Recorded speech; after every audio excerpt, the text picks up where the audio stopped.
Hello dear students. आज हम पढ़ने जा रहे हैं सार्थक अंक, सिग्निफिकेंट फिगर्स।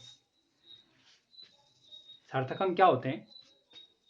जब हम किसी इंस्ट्रूमेंट के द्वारा या किसी यंत्र के द्वारा कोई माप लेते हैं या कोई भी मेजरमेंट करते हैं तो उस माप में जो विश्वसनीय अंक होते हैं तथा पहला जो एक अविश्वसनीय अंक होता है या एक संदिग्ध अंक होता है, उनकी जो संख्या होती है उनको हम सार्थक अंक कहते हैं। उदाहरण के लिए समझिए, मान लिया जैसे हम एक मीटर स्केल है या सामान्य आप जो फीटा जिसको आप कहते हैं, फीटे की सहायता से यदि हम कोई माप लेते हैं, मान लिया हमने फीटे की सहायता से कोई माप ली, हमने कहा ये माप है 2.13 सेंटीमीटर।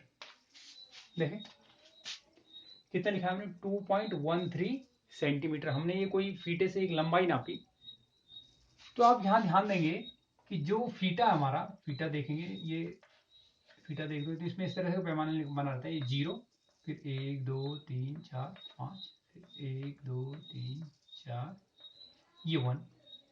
ठीक, अब यहाँ पे आ गया फिर 1 2 3 4 5, 1 2 3 4 5, ये 2 आ गया, फिर 1 2 3 4, इस तरह का ये हमारा स्केल होता है।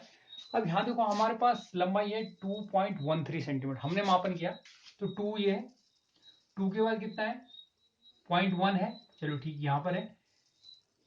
उसके बाद अगला अंक 3 है, तो ये देखो ये 0.1 से ज्यादा है और 0.2 से कम है, यानी इसके बीच में कहीं है, लेकिन यहाँ पर कोई इसमें कोई जो है, इसमें कोई पार्टीशन नहीं है, कोई अंशांकन नहीं है। तो ये अपने आप में एक, ये जो 3 है यानी 0.1 तक तो क्लियर यहाँ पे आपको माप दिखाई दे रही है।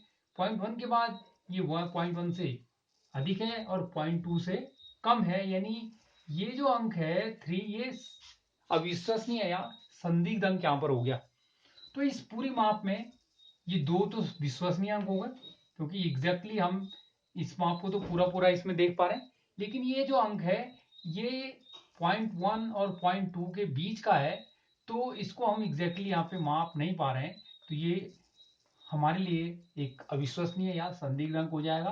तो ये जो माप हमने पूरी यहाँ से मापी है, इस पूरी माप में ये जो 2 प्रथम हमारे अविश्वसनीय अंक है और एक जो ये अंतिम अंक है, ये कैसा है, ये प्रथम 2 विश्वसनीय और ये अविश्वसनीय अंक है। तो इनकी कुल संख्या यहाँ पे कितनी है, 3। ये 3 इसमें सार्थक अंक होंगे। तो इस तरह से सार्थक अंकों को समझने के लिए, सार्थक अंकों को जानने के लिए, इनकी संख्या के विषय में जानकारी प्राप्त करने के लिए कि सार्थक अंक किसी माप में कितने सार्थक अंक होते हैं, इसके लिए कुछ नियम है। और ध्यान रहे ये सार्थक अंक आपको केमिस्ट्री में भी आपको यूज में आएगा, वहां पर भी आपको जो है इसको समझना है। और सेम टॉपिक आपको केमिस्ट्री के अंदर सार्थक अंकों का मिलेगा, तो आप एक जगह इसको अच्छे से समझ जाएंगे, दोनों जगह आपका इसका बेनिफिट मिलेगा। तो देखो इसमें कुछ नियम है सार्थक अंकों के। पहला नियम क्या है कि किसी भी माप में यदि अशून्य अंक है तो अशून्य अंक यानी 0 के अलावा जो अशून्य अंक किसी माप में मौजूद होते हैं, उन सभी को हम सार्थक अंकों की संख्या में गिनती करते हैं। ठीक है, क्लियर है? किसी भी माप के जो अशून्य अंक होते हैं, वो अशून्य अंक सब क्या होते हैं, सार्थक अंक होते हैं। जैसे आप कोई भी लिख लीजिए, उसमें दशमलव का कोई फर्क पड़ता नहीं। मान लिया 2 4 3 1, इसमें कितना है, इसमें दशमलव का कोई फर्क पड़ेगा नहीं। मान लिया इसमें लिख दिया 2.431, ठीक है। ये दोनों में सार्थक अंकों की संख्या कितनी, 4। इसमें सार्थक अंकों की संख्या कितनी, 4, यानी दशमलव के स्थान से अशून्य अंकों के जो सार्थक अंकों की संख्या है उसकी गिनती में कोई फर्क पड़ने वाला नहीं है, यानी सभी अशून्य अंक सार्थक अंक होते हैं, उसमें दशमलव का कोई प्रभाव नहीं पड़ता। पहला रूल आप समझ में आ गए।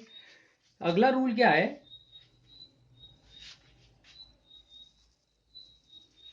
कि किसी भी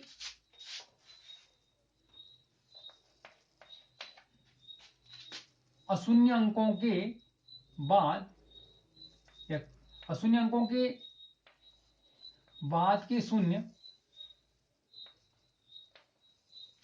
ये सार्थक नहीं होते। ध्यान देंगे, जैसे आपने लिखा है 2500, तो ये जो ट्रेलिंग जो हमारे जीरोज हैं, यानी जो ये अंतिम शून्य हैं, इस अशून्य अंकों के संख्या में जो ये अंतिम जो शून्य होते हैं, यदि ये संख्या में कोई दशमलव मौजूद नहीं है तो ये शून्य अंक यहाँ पे जो है सार्थक नहीं होते। यानी इसमें कितने सार्थक अंक होंगे?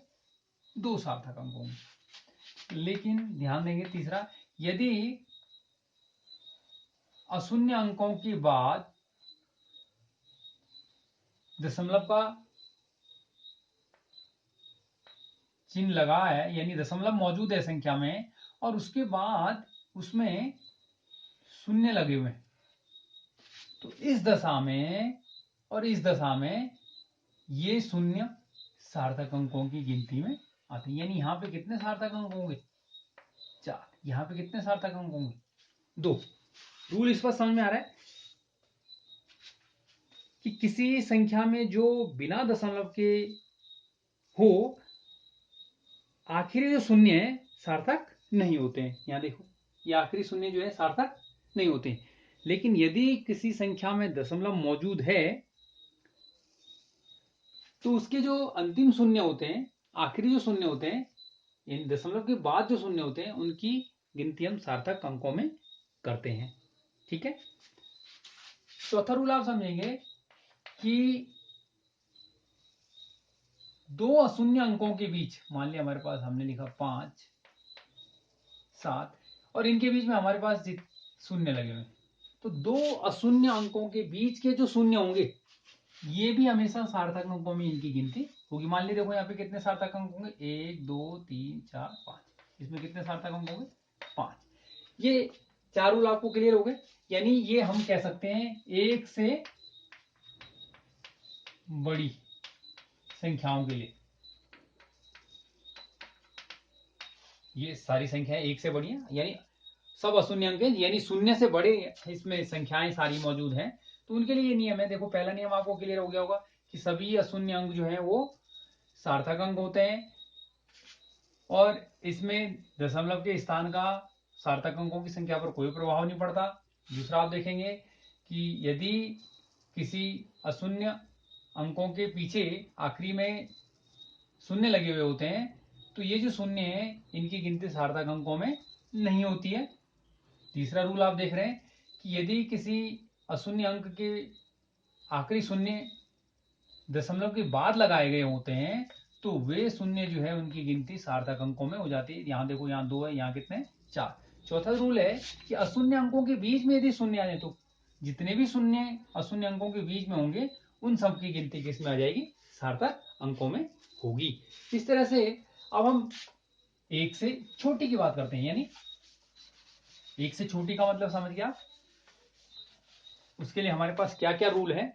जैसे इसमें पहला रूल है कि किसी संख्या में किसी अंक के पहले यानी बाएं के शून्य सार्थक नहीं होते, यानी 1 से छोटे की बात कर रहे हैं हम, 1 से छोटी संख्या की हम बात कर रहे हैं। इससे पहले हमने जो बातें करी थी वो 1 से बड़ी संख्या के लिए की थी लगभग। अब यहाँ पे देखो, पहली बात हमने कहा कि कोई भी संख्या जो 1 से छोटी है उसमें दशमलव से पहले यदि शून्य लगे हुए, जैसे लिखा हुआ है 0.234, ठीक है, तो दशमलव से पहले के शून्य जो है वो सार्थक नहीं होते हैं। क्लियर? जैसे आप देखो 0.120 कितने सार्थक अंक होंगे इसमें? देखिए, तो दशमलव से पहले के शून्य इनकी गिनती सार्थक अंकों में नहीं होगी। दशमलव के बाद देखो 1, 2 और 0 है, चूंकि दशमलव लगा हुआ है तो दशमलव के बाद के शून्य भी सार्थक अंकों में होते हैं, उनकी गिनती होती है। तो यहाँ पे अंतिम शून्य भी उसमें सार्थक होते हैं, तो ये दशमलव के बाद कितने अंक आ गए? 1, 2 और 0 भी सार्थक होगा, तो इसमें कितने सार्थक अंक है? 3। इसमें कितने सार्थक अंक है? 3। ठीक है। इस तरह से अगला रूल देखेंगे आप कि किसी संख्या में अशून्य अंक के बाद के शून्य यानी दाईं ओर के अंतिम जो शून्य होंगे सार्थक अंक होते हैं। जैसे जी यहाँ पे भी आगे जैसे देख लीजिए, किसी भी संख्या के दशमलव संख्या के यानी एक से छोटी संख्या के भी कह सकते हैं हम अशून्य अंकों के बाद 2, 3, 4, 5, 0 यानी 0। तो ये जो अंतिम शून्य होंगे इस संख्या के, इनकी गिनती हम किस में करेंगे? सार्थक अंकों में। यानी यहाँ पे कितने आ गए? 1, 2, 3, 4, 5, 6 सार्थक अंक। क्लियर हो रहा है? इसी प्रकार से अगला रूल इसमें देखेंगे, किसी संख्या में 10 की घातों को सार्थक अंकों में गिनती नहीं किया जाता है। मान लिया हमारे पास कोई संख्या दी है, उसमें लिखा है 2.5 इंटू 10⁻³ ठीक है। तो इसमें कितने सार्थक अंक है? इसमें 10 की घात कितनी भी हो उसका सार्थक अंकों की संख्या पर कोई प्रभाव नहीं पड़ता। ये 10 की घात 3, 5 कुछ भी हो, यहाँ पे हम सार्थक अंकों की जो गिनती करेंगे किसमें करेंगे? जो इसमें मूल संख्या है। कितनी है? 2.5। इसमें कितने सार्थक अंक है? 2। यानी 10 की घात जो है सार्थक अंकों की संख्या में उनकी गिनती नहीं की जाती है। ठीक है। इस प्रकार से अब हम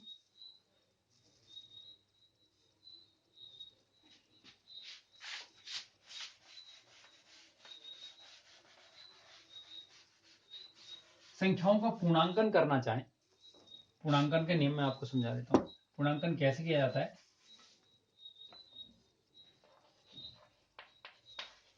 पूर्णांकन के नियम, राउंड ऑफ कैसे करते हैं ध्यान से देखेंगे। जैसे हमारे पास कोई संख्या है 2.236 और हमें कहा गया कि इसको दशमलव के 2 स्थानों तक व्यक्त करना है। आपको दशमलव के 2 स्थानों तक इसको व्यक्त करना है। तो हम क्या देखेंगे? हम दशमलव के 2 स्थानों के बाद जो तीसरा अंक है इसको ऑब्जर्व करेंगे। यदि ये जो अंक है 5 से बड़ा है, ध्यान से देखेंगे, यदि ये अंक क्या है? 5 से बड़ा है, तो उससे पहले वाले अंक में 1 की वृद्धि हो जाएगी। तो इसका उचित सार्थक अंकों में यदि हमको इसकी संख्या लिखनी है तो कितना लिखेंगे? 2.24। क्लियर? सेकंड, यदि ध्यान से समझेंगे पूर्णांकन कैसे करना है। यदि ये 2.231 होता और हमें इसके पूर्णांकन की बात करनी थी, हमें इसको दशमलव के 2 स्थानों तक ही व्यक्त करना था, तो हमने कहा ये जो अंतिम अंक है तीसरा अंक, ये क्या है? लेस देन 5 है। यदि अंतिम अंक 5 से छोटा होगा तो इसके पूर्णांकन में जिससे पहले की संख्या पर कोई प्रभाव नहीं पड़ेगा, ये एज इट इज लिखी जाएगी। तो इसको 2 अंकों तक ऐसे हम व्यक्त करेंगे। ये पूर्णांकन का नियम है। बात आती है बड़ी इंपॉर्टेंट बात, यदि किसी संख्या में, कुछ भी संख्या आप ले लीजिए,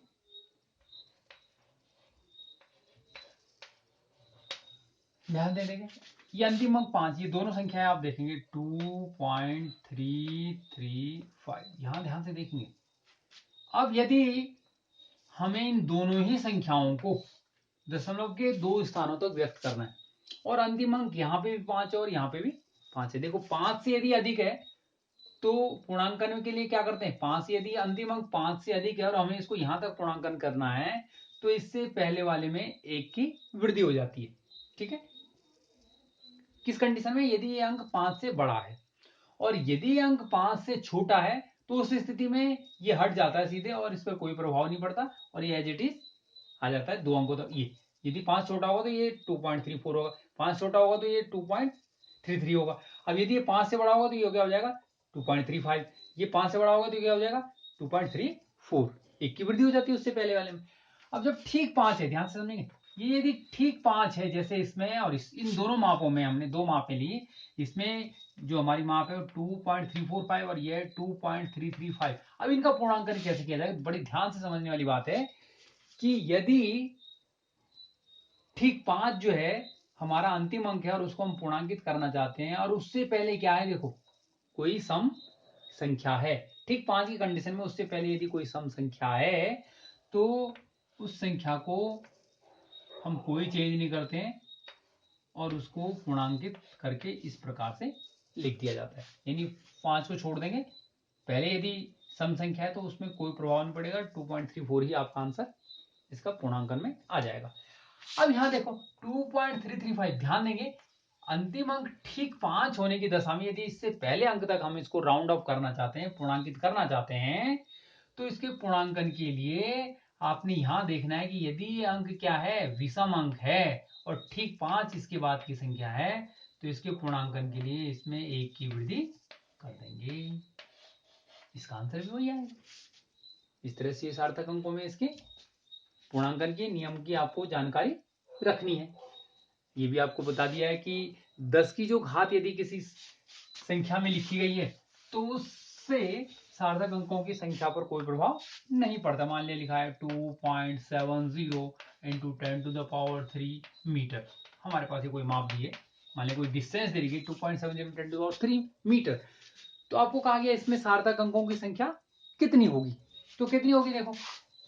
अब आपका देखा, आपने कहा देखा कि 10 की पावर का सार्थक अंकों की संख्या पर कोई प्रभाव नहीं पड़ता है, तो आपको क्या देखना है, जिस माप के अंदर सार्थक अंक होंगे वही इस पूरे में सार्थक अंक माने जाएंगे।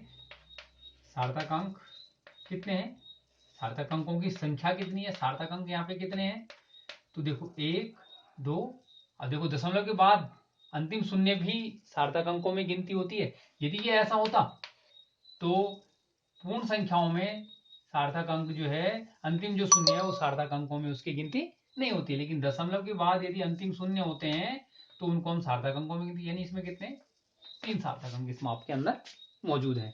ठीक है, अब देखो सार्थक अंकों के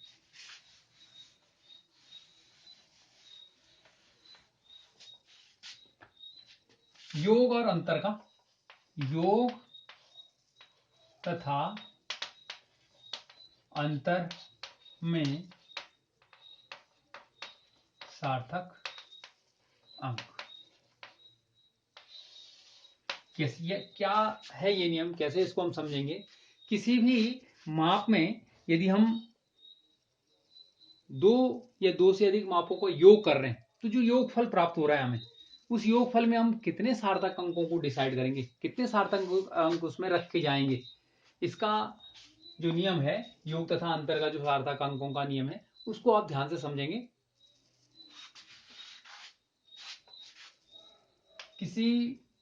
किन्हीं मापों के योग अथवा अंतर में, ठीक है, दशमलव के बाद,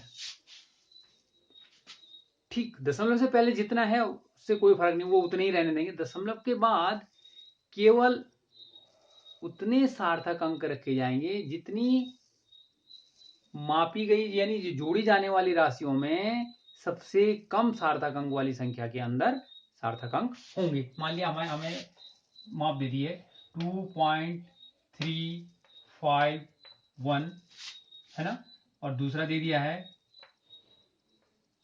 0.12 और एक तीसरी माप दी हमें 5.3। हमें कहा इनको योगफल ज्ञात कीजिए, हमने इनको योग किया, जोड़िए इनको, कितना है 1 5 और 2 7 3 3 6 1 7 5 2 7, ये आपका योगफल आया। तो क्या उचित सार्थक अंकों में जब हम इसका योगफल लिखेंगे तो क्या ये सही होगा, नहीं। इसके लिए अब आपको रूल समझना है कि योग और अंतर में सार्थक अंकों का रूल क्या है। किन्हीं दो संख्याओं के योग या अंतर में दशमलव के बाद केवल उतने ही सार्थक अंक होंगे जितना जोड़ी या घटाई जाने वाली संख्याओं में सबसे कम होंगे। अब यहां देखो, डिसाइड करो। अब हमारे ये 3 संख्याएं जिनको हमने जोड़ किया है, तो इनमें हमारे योगफल में या अंतर, अभी हम ज्ञात करेंगे अंतर में कितने सार्थक अंक हम रखें, तो ये क्या कौन डिसाइड करेगा, ये डिसाइड करेंगे ये जो दी गई मापें जिनको हमने योग किया है, इनमें दशमलव के बाद जिस संख्या में न्यूनतम सार्थक अंक होंगे उतने ही सार्थक अंक हम किस में रखेंगे, उतने ही सार्थक अंक हम अपने योगफल में रखेंगे। तो उचित सार्थक अंकों में लिख रहा हूं मैं इसको, उचित सार्थक अंकों में क्या हो जाएगा ये मान, देखो अब यहां पे सार्थक अंक दशमलव के बाद कितने बच्चों 3 है। ओके, यहाँ पे दशमलव के बाद कितने सार्थक अंक है बच्चों, 2 है। यहाँ पे देखो दशमलव कितने, 1। क्लियर हो गया। देखो दशमलव से पहले आपको कुछ नहीं करना, दशमलव से पहले जितने भी सार्थक अंक आएंगे आने दो, उनको वैसे ही रखना है। दशमलव के बाद आपको डिसाइड करना है कि इसमें योगफल में हम उतने सार्थक अंक रखेंगे जितनी दी गई मापों में जिनका हमने योगफल किया है सबसे कम सार्थक अंक वाली माप में होंगे। तो यहां पे देखो इसमें 3 थे, इसमें 2 थे, सबसे कम किसमें, 1। यानी आपके आंसर में भी आप उचित सार्थक अंकों का जब प्रयोग करेंगे तो दशमलव के बाद कितने सार्थक अंक रहने चाहिए, केवल 1। तो अब 1 तो हमने कहा यहां हमें इसको 1 अंक तक पूर्णांकित करना है, लेकिन इसके बाद हमने देखना है कितना संख्या है, 7 है, जो कि 5 से क्या है, बड़ी है। तो इसको पूर्णांकित करेंगे यदि हम, तो आपका आंसर कितना आ जाएगा, 7.8। ध्यान से देखिए, आपका उचित सार्थक अंकों में इन संख्याओं का योगफल 7.8। क्यों हुआ 0.8, 3 अंक थे, जबकि उचित सार्थक अंकों में केवल 0.8 बच गया। क्यों बचा, देख रहे हैं आप। तो रूल है कि योग या अंतर में, योगफल में या अंतर के जो मान है उसमें दशमलव के बाद केवल उतने ही सार्थक अंक रखे जाएंगे जितनी उन मापों में दशमलव के बाद सबसे कम सार्थक अंक मौजूद थे। तो हमने यहाँ चेक किया, यहाँ 3 थे, यहाँ 2 थे, यहाँ 1। तो 1 सार्थक अंक यहाँ दशमलव के बाद रखा जाएगा। पहले जितने भी हों उससे कोई फर्क नहीं पड़ेगा, उनको पहले वाले सार्थक अंकों को पूरा का पूरा रखा जाएगा। दशमलव के बाद के लिए ही केवल योग और अंतर का रूल है। ठीक है।